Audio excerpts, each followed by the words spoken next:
A mafia boss installed a hidden camera. What he witnessed was a betrayal so deep, it redefined vengeance. Not a crime of violence, but of the heart. A truth that would shatter his world and ignite a war. If you're new here, subscribe and comment your location. Now let's begin. The marble floors of Vincent's mansion were always cold, but the chill he felt now came from inside. He stood in his office, a room lined with dark wood and shelves of books he never read, and stared at the single monitor on his desk. It showed the bedroom of his 7-year-old twins, Daniel and Stella. They lay still in their specialized beds, small and silent under the soft white lights. The doctors had said they would never move again after the car crash that took their mother, Alina. That was 2 years ago. Vincent, a man who commanded fear with a glance, was powerless to fix his children. He had installed the camera last week, not because he distrusted the new nanny, Lucy. No, she came with perfect references, a gentle smile, and calm hands. He installed it because he couldn't bear to be in the room. Their stillness was a judgment on his life. Every time he saw them, he saw the moment of the crash, the explosion of glass, Alina's last whisper. It was a weakness his enemies could not see. So he watched from a distance, a ghost in their lives. Lucy entered the frame at exactly 7 p.m. after the day nurse had left. She was a slight woman, with kind eyes and hair always tied in a neat bun. She carried a small bag, not her usual one. Vincent leaned closer, his knuckles white on the edge of the desk. She didn't go to read them a story. She put the bag down, looked at the door, and then locked it. Vincent's body went rigid. She locked the door. His hand moved toward the phone to call his enforcer, Mark, but he waited. Lucy went to Daniel first. She spoke softly, her voice a faint murmur through the speaker. "Okay, Danny, ready for our secret game? Remember, it's our secret, just like we practiced." She pulled back his blanket. Then she began to move his legs, not just positioning them. She was exercising them, bending the knee, stretching the ankle, working the muscles in a strong, professional rhythm. Vincent's breath caught. What was she doing? Was she hurting him? But Daniel's face, he wasn't crying. He was watching her, intently. She worked on Daniel for 20 minutes, then moved to Stella. She did the same, but she also held Stella's hand. "Focus, Stella, right here in the finger, the tiny one, make it say hello to me." Vincent stared, unblinking, at his daughter's limp hand. Lucy kept talking, encouraging, her voice steady. "You can do it. I know you can. Send the signal, from your brain down to the finger, just a flicker."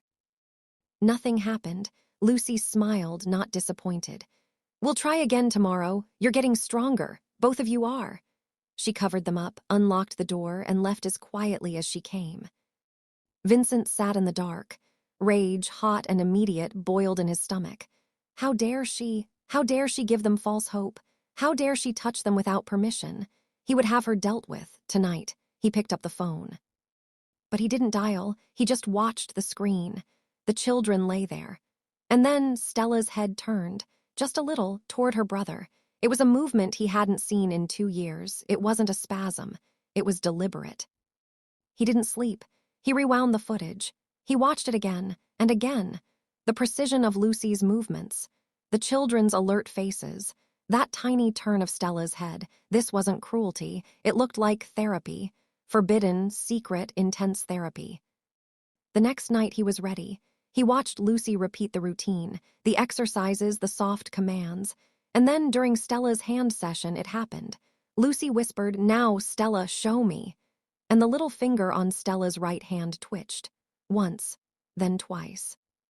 Vincent shot back from his desk as if struck. His heart hammered against his ribs. A sound escaped his throat, a choked gasp of pure, unthinkable shock. He leaned into the screen, his nose almost touching it. He rewound, played it again. There it was, a definite, clear movement. His shock did not turn to joy. It turned into a cold, sharp blade of understanding. They were told they would never move again. Dr. Evans, their family doctor for 15 years, had said it with sad, final certainty. "The spinal damage is complete. I'm so sorry, Vincent." But Stella's finger had just moved. The rage that came then was different. It was quiet. It was deadly. It was not for Lucy. It was for Dr. Evans. Lucy was showing him a truth that had been stolen. She was an unwitting whistleblower. He didn't confront her, not yet. He sent for Mark, his most trusted man. Mark entered the office, a mountain of silent strength. Boss. I have a job, 2 jobs.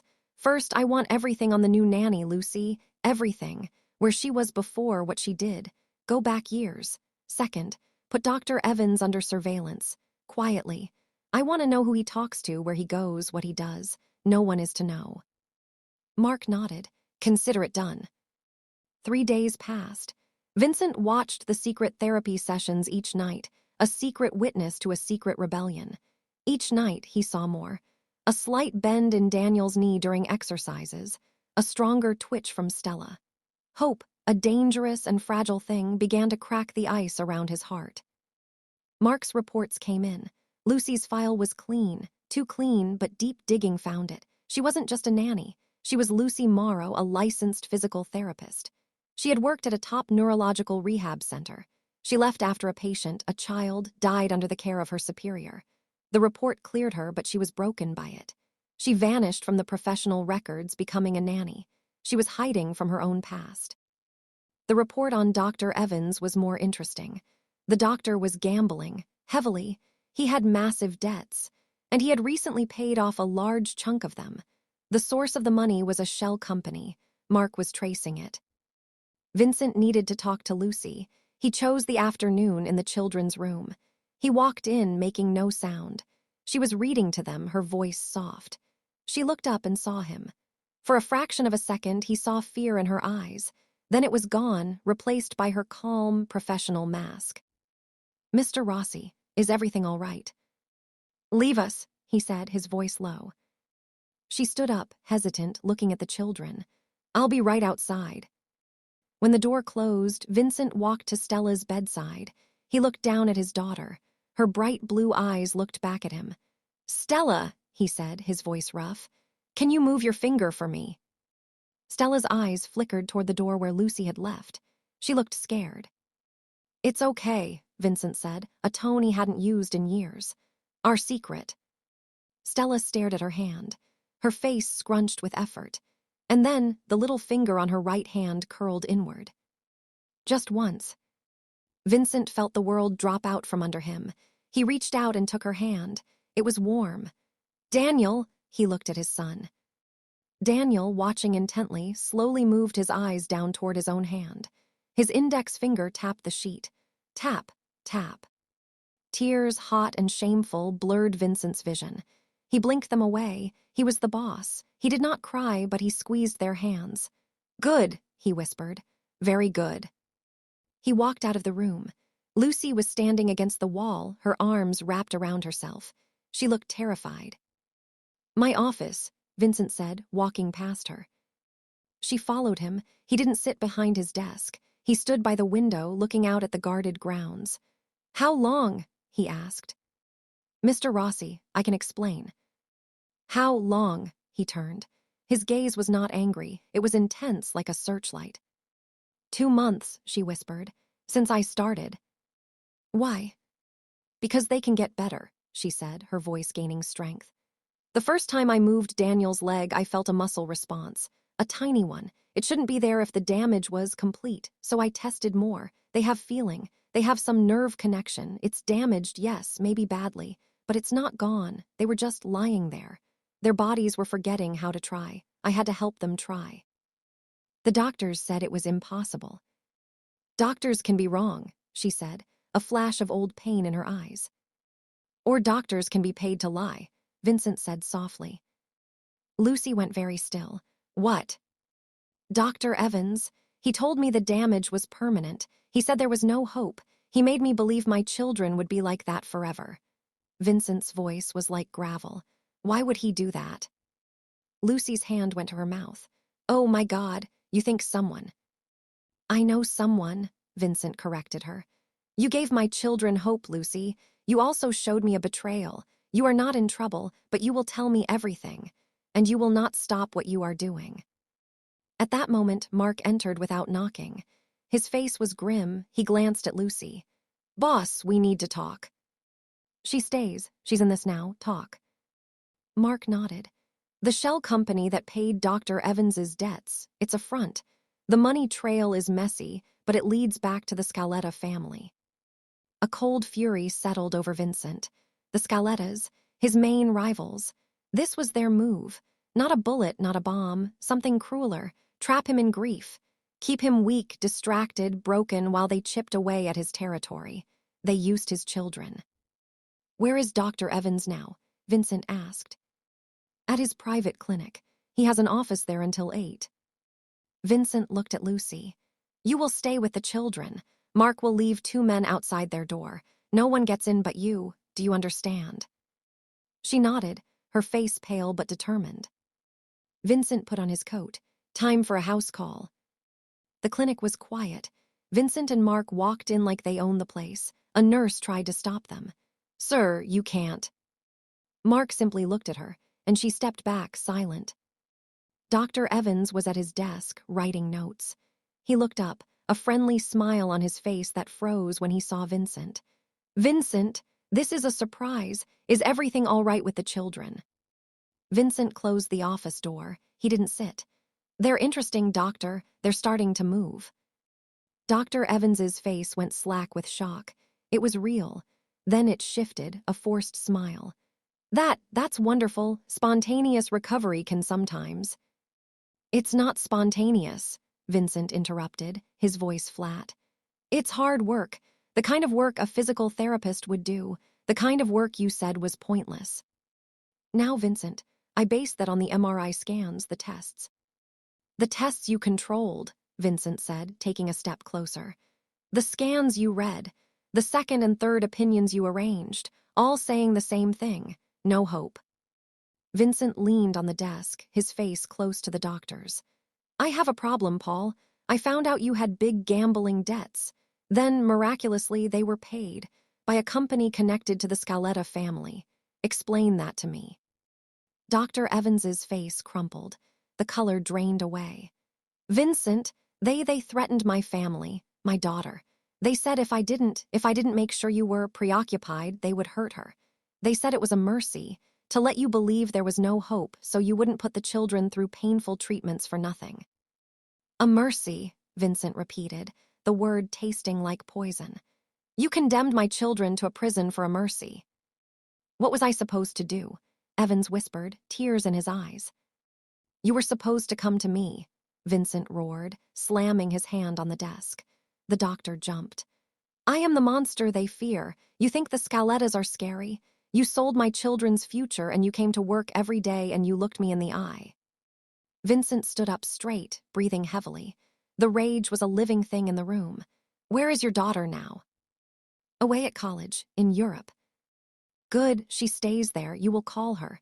You will tell her you are sick, that you have to go away for a long treatment. You will write a full confession. Names, dates, amounts, you will sign it. Then you will disappear. If you ever contact your daughter, if you ever come back to this city, if you ever breathe a word of this, the Scalettas will be the least of your problems. Do you understand?" Dr. Evans nodded, sobbing quietly. Yes, I understand." "Mark will take you to a safe place to write the confession. Then he will put you on a plane." Vincent turned and walked out. He didn't look back. In the car, he stared at his hands. They were shaking, not from fear, from the force of holding back the violence he wanted to unleash. But this was not over. The Scalettas had crossed a line that could only be answered in blood. Back at the mansion, he went straight to the children's room. Lucy was there, sitting between the 2 beds, talking quietly to them. She stood up when he entered. "They're okay," she said softly. "They're brave." Vincent walked over. He looked at Daniel, then Stella. "The doctor was wrong," he said to them. "You are going to get better. Lucy is going to help you, and I'm going to make sure nothing ever hurts you again." He then looked at Lucy. "You risked everything for them. Why?" Lucy looked at the children. "Because after I lost my patient, I gave up. I thought I couldn't help anyone. Then I saw them. I saw the life still in their eyes. It wasn't in their charts. I had to try.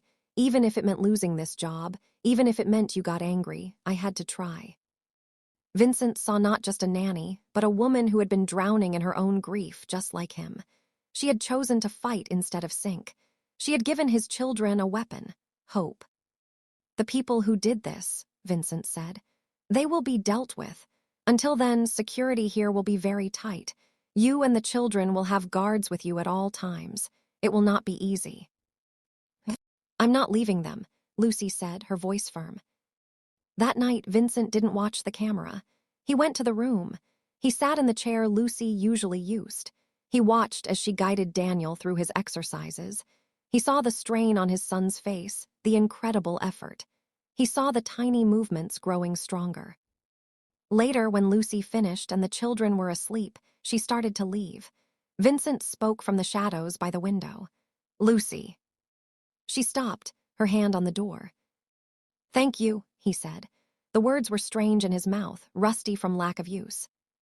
She nodded, a small smile touching her lips. They're worth it, Mr. Rossi. Vincent, he said. Call me Vincent. She met his eyes for a moment, then slipped out the door. Alone with his children, Vincent took Stella's hand. I'm sorry, he whispered into the quiet dark. I'm sorry I wasn't here. I'm sorry I believed them. But I'm here now, and I will burn the whole world down for you. He had a war to plan. The Scaletta family had made it personal. They had used his love as a weapon. Now he would show them what a father's rage could do. But first, he had to protect his home, his family, and the woman who was helping to put it back together. The next morning, Vincent called a meeting with his captains in the secure basement of the mansion. He laid out the truth, the betrayal by Dr. Evans, the Scaletta's plot. He saw the anger in their eyes, not just for the business insult, but for the violation. These were hard men, but many had families. We hit back, said David, his oldest captain. Hard and fast take their docks. No, Vincent said. Not yet. They think I'm broken. They think I'm blinded by grief. We let them think that. For now, we pull back. We let them get bold. We watch.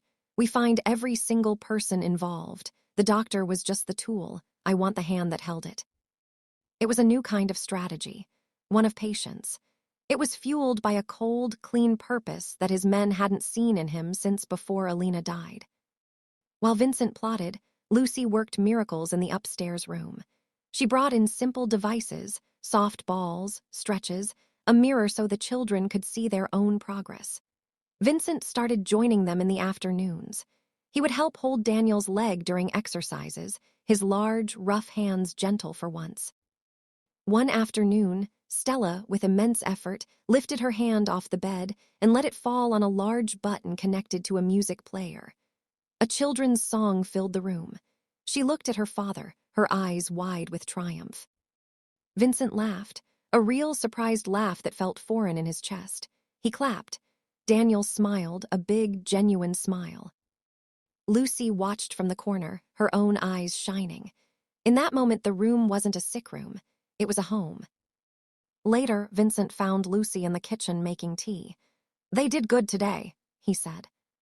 They're amazing, she replied. Stella's core is getting stronger. Daniel's left leg is responding better than the right. We might try a standing frame soon. What? It supports them to stand upright. It's good for their bones, their organs, and their spirit. Vincent nodded. He hesitated. You eat dinner alone in your room. It's fine, she said quickly. Eat with us tonight, in the dining room with me and the children. It wasn't an order, it was an offer. Lucy looked surprised, then nodded. Okay. That dinner was awkward and quiet, but it was a start. The children ate specially prepared food, and Lucy and Vincent made quiet conversation. It felt fragile but real. But the outside world was not so gentle.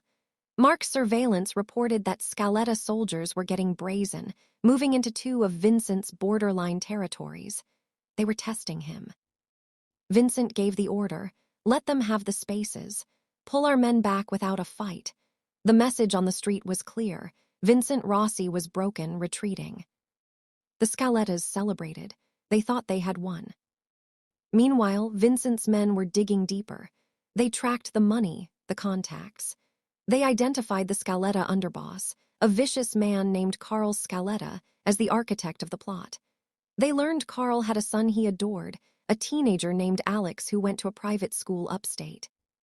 One evening, as Vincent was reading a report, Lucy came to his office door. She looked worried. Vincent, can I talk to you? Come in. She stepped inside, wringing her hands. I took the children into the garden today, the one inside the walls. One of the guards, the new one with the red hair, he was on his phone the whole time. He wasn't watching us. He was watching the back gate. It felt wrong.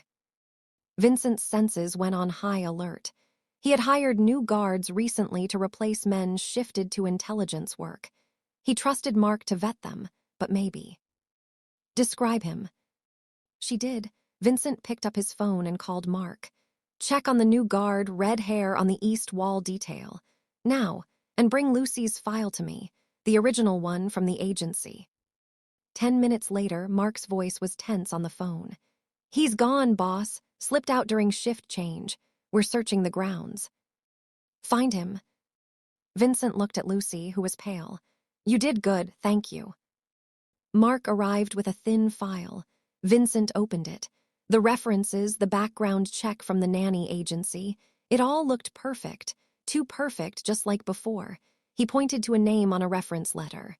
This woman, call her. Mark dialed, put it on speaker. A woman answered. Hello, Mrs. Gable. This is Mark from Rossi Security. We're just doing a routine recheck for Lucy Morrow's employment. You were a reference. A confused pause. Who? Lucy Morrow. I'm sorry, I don't know anyone by that name. I've never been a reference for a nanny. The line went dead. Mark's face was stone. The file was a fake. The agency was compromised. Lucy looked from Vincent to Mark, horrified. I went through a real agency. I met a woman's. They got to the agency, Vincent said, his voice deadly calm. They placed you here. But why? If they wanted to hurt the children, I've had 1,000 chances. They didn't want you to hurt them, Vincent realized, the pieces crashing together. They wanted you to help them. They wanted me to find out. They wanted me to know about the doctor's betrayal. To start a war while I was still emotionally raw, while my judgment was clouded by anger and new hope. You were the trigger. Lucy sank into a chair, her hand over her mouth. I was part of their plan. You were the perfect part, Vincent said. A genuine, talented therapist with a tragic past who would genuinely care for the children. Your results would be real. My reaction would be real. The war would be real. And I would be distracted, fighting a war, while my children were in the care of their planted agent. But I'm not their agent, Lucy cried. No, you're their pawn. And so was I, Vincent stood up. The game was far deeper than he thought. The Scalettas weren't just cruel. They were clever. They had played a double-blind game, using the truth as their weapon. Just then, an alarm blared through the house. A sharp, piercing sound from the security system. Mark's radio crackled. Breach! East wall! 3 men armed, cutting through the fence. They were making their move. The fake guard had left a door unlocked, or given them the layout. Vincent's eyes met Lucy. All the fear was gone from him, replaced by a terrifying clarity. Take the children to the safe room. You know where it is. The panic button by my desk. Go, now. Don't come out for anyone but me or Mark. Lucy didn't hesitate. She ran from the room. Vincent pulled a pistol from his desk drawer. He threw another one to Mark. Clear the upstairs. Get to the safe room door. I'll handle the perimeter. Boss, there's too many. The call said 3, but... Just go. Mark ran. Vincent moved to the office window. He saw shadows moving across the lawn toward the house. Not 3, 6. They were well-trained, moving fast. This was a hit. A full-on assault to wipe him out while he was supposedly weak. His phone vibrated. A blocked number, he answered. A smug, familiar voice came through. Carl Scaletta. Vincent, heard you've been having some family troubles. Thought I'd stop by and put you out of your misery. Permanently. You shouldn't have come here, Carl, Vincent said, his voice flat. Why not? You're all alone. A sad man in a big, empty house. I'm doing you a favor. You're right, Vincent said. The house is empty. He hung up and pressed a button on his phone. A silent alarm, not for help, a signal. Outside, lights, huge, powerful floodlights hidden in the trees, snapped on, bathing the lawn in blinding white light. The 6 men froze, exposed. From the rooftops of the guest house and the garage, the muzzles of rifles appeared. Vincent's men placed their days ago, waiting for this exact moment. He hadn't pulled his men back. He had hidden them. The sound of gunfire shattered the night, sharp and brutal. It was over in less than a minute. The 6 men on the lawn fell. Vincent walked out the front door, his gun at his side. He stepped over a body and looked at the face, a Scaletta soldier. He took out his phone again and called Carl Scaletta back. Carl answered, laughing. "What calling to beg?" "Look out your window, Carl," Vincent said. A moment of silence, then a confused, "What?" "At your son's school. Look at the live feed. The one on the security camera for his dorm hallway." Another longer silence, then a sharp intake of breath. On the other end of the line, Vincent heard Carl Scaletta's voice, now filled with pure terror. "What have you done?" "I've shown you my children can move, Carl," Vincent said, his voice like ice. "And I've shown you that your son can disappear. The war you wanted, it's here. But you don't get to choose the battlefield or the rules." He hung up. Vincent looked up at the window of his house, toward where the safe room was. Lucy was in there with Daniel and Stella. She had been a pawn, but she had chosen her side. She had chosen them.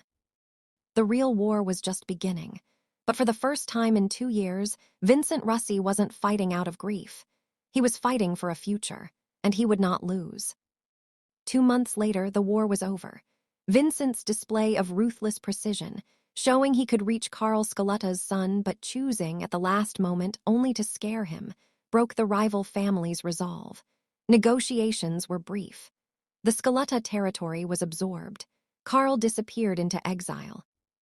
In the sunlit garden of the mansion, Daniel stood for 30 seconds in his braces, Lucy and Vincent spotting him. Stella wheeled herself in a new, sleek chair, her hands now strong enough to push the rims herself. The paralysis was not gone, but the prison was. Vincent watched Lucy adjust Daniel's stand. He saw not a pawn, but a partner. That evening, he found her in the kitchen. "Stay," he said simply, "not as the nanny, as family." She took his hand, a silent yes. The camera in the twins' room was finally turned off. It wasn't needed anymore. The man who had watched from the shadows now lived in the light with them. A father, not just a boss, his family rebuilt not by fear, but by a flicker of a finger and the courage it unveiled. The silence after the gunfire was heavy. Vincent stood on the lawn, the smell of gunpowder in the air. He looked at the bodies. They were just soldiers. The real enemy was on the phone, terrified. That was the point. Vincent didn't need more blood tonight. He needed to win. He went back inside. He walked upstairs to the safe room door. He knocked 3 times, then twice. A code. The heavy metal door unlocked. Lucy stood there, her face pale, Daniel and Stella in their chairs behind her. When she saw Vincent, unharmed, her shoulders slumped with relief. "It's over for now," Vincent said, his voice quiet. "They won't come back tonight." "What happens now?" Lucy asked, her voice a whisper. "Now we finish this, on my terms." The next 48 hours were a blur of quiet, brutal efficiency. With Dr. Avanza's signed confession in hand, and the live feed of Carl Scaletta's son being visited by 2 of Vincent's men, who did nothing but leave a single rose on his pillow, the balance of power shattered. Carl Scaletta, faced with the ruin of his own family, came to the table. The meeting was held in a neutral warehouse. Vincent brought Mark. Carl came alone, looking older, defeated. "You win," Carl said, his voice hollow. "What do you want?" "I want your territory east of the river, all of it. You will retire.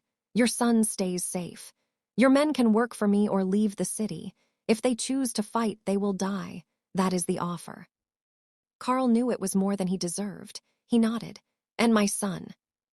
"He sees the rose. He never sees my men again. You tell him it was a prank. You live your life quietly. That is the mercy you did not show me." The deal was struck. The Scaletta empire was absorbed into Vincent's without another shot fired. The street learned a new lesson. Vincent Russey was not broken. He was more dangerous than ever, because now he had something to protect. Weeks turned into months. The mansion slowly transformed from a fortress of grief into a home. Daniel took his first step in the parallel bars, Lucy on one side, Vincent on the other. He shook, his legs weak, but he moved his foot forward. Then again. Vincent's heart felt too big for his chest. Stella, with fierce determination, began to feed herself. The spoon wavered, food spilled, but her grip was strong. Her laugh when she got a bite into her mouth was the best sound Vincent had heard in years. One evening, Vincent found Lucy in the living room, looking at a photo of Alana on the mantel. She quickly put it back. "You can look," Vincent said, coming to stand beside her. "She was their mother, she was my wife, she was light." "She was beautiful," Lucy said softly. "She would be glad you're here," Vincent said. It was the truth. She would thank you for giving them their lives back. Lucy looked at him, tears in her eyes. "I didn't do it alone." He took her hand. It was a simple gesture, but it felt monumental. "Stay," he said again, but this time the word meant everything. Not just in the house, in his life. She leaned her head against his shoulder. "I'm not going anywhere." A year later, on a sunny day in the garden, a different scene unfolded. Daniel, using a walker, moved carefully across the patio to where Stella sat in her advanced wheelchair, drawing. He was slow. But he was walking. Vincent watched from a chair, Lucy beside him, her hand in his. The cold marble floors of his past felt like a distant dream. The hidden camera in the twins' old bedroom was gone. In its place was a family, pieced back together by a flicker of a finger, a secret therapy, and a love that proved stronger than any betrayal. Vincent Rossi was still a boss. The world still feared him. But here in they. Thank you for reading. Did this story's twists shock you? What would you do if you discovered a secret like that? Let us know where you're watching from in the comments, and subscribe for more jaw-dropping tailies where nothing is as it seems. Your next obsession is one click away.